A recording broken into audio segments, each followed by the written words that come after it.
কুষ্টিয়ায় রেলওয়ের শত কোটি টাকার সম্পত্তি দখলের অভিযোগ উঠেছে স্থানীয় এক প্রভাবশালী চক্রের বিরুদ্ধে। জাল দলিল তৈরি, বালু ফেলে জমি দখলের চেষ্টা চলছে বলে জানিয়েছেন রেলওয়ে কর্তৃপক্ষ। মাহতাবুদ্দিন লালনের পাঠানো তথ্য ও ছবিতে ডেস্ক রিপোর্ট। কুষ্টিয়ার পোড়াদহ এলাকায় রেলওয়ের প্রায় ৩৬ বিঘা জমিতে গত এক মাস ধরে বালু ফেলে দখলের চেষ্টা করছে স্থানীয় এক প্রভাবশালী চক্র। রেলওয়ের সাইনবোর্ড সরিয়ে সেখানে টানানো হয়েছে ব্যক্তি মালিকানার সাইনবোর্ড, এমনকি নিজেদের নামে তৈরি করেছে ক্রয় সূত্রের দলিলও। ছোটবেলা থেকে এটা জানি যে রেলের সম্পত্তি, রেল দাবি করছে আমার রেলের জায়গা, আর যারা বালু ফেলছে এরা বলছে যে আমরা কিনেছি। এখন কি সূত্রে কিনেছে, কি ধরে কিনেছে, এখন যারা কিনেছে এরা জানে।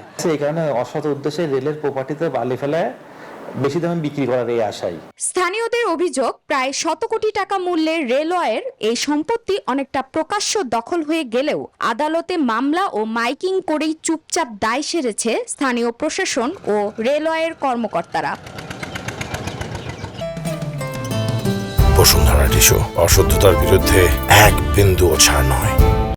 রেলওয়ের এই সম্পত্তি ক্রয় সূত্রে হাত বদলের মাধ্যমে তারা ক্রয় করেছেন বলে দাবি দখলদারদের। কোনো দখল সম্পত্তি না, এটা আমাদের আরএসএসএ এবং দলিল মূল্যে আমাদের এই জমি, এটা আমাদের এই জমি। আমরা রেজিস্ট্রি করছি, রেভিনিউ দিছি, ভ্যাট ট্যাক্স দিয়েই আমরা এই জমি রেজিস্ট্রি করছি। তবে রেলওয়ে কর্তৃপক্ষের দাবি এই সম্পত্তি তাদের, কখনো কারো কাছে বিক্রি বা হস্তান্তর করা হয়নি। দখল ঠেকাতে আদালতে মামলা দায়েরের পাশাপাশি সম্পত্তি উদ্ধারে নেওয়া হচ্ছে উদ্যোগ।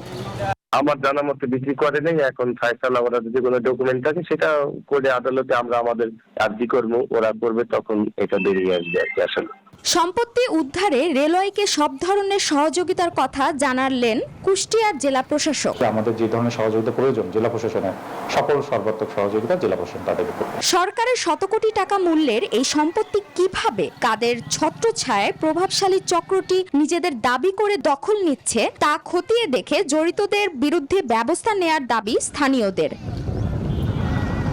Desk report, news 24।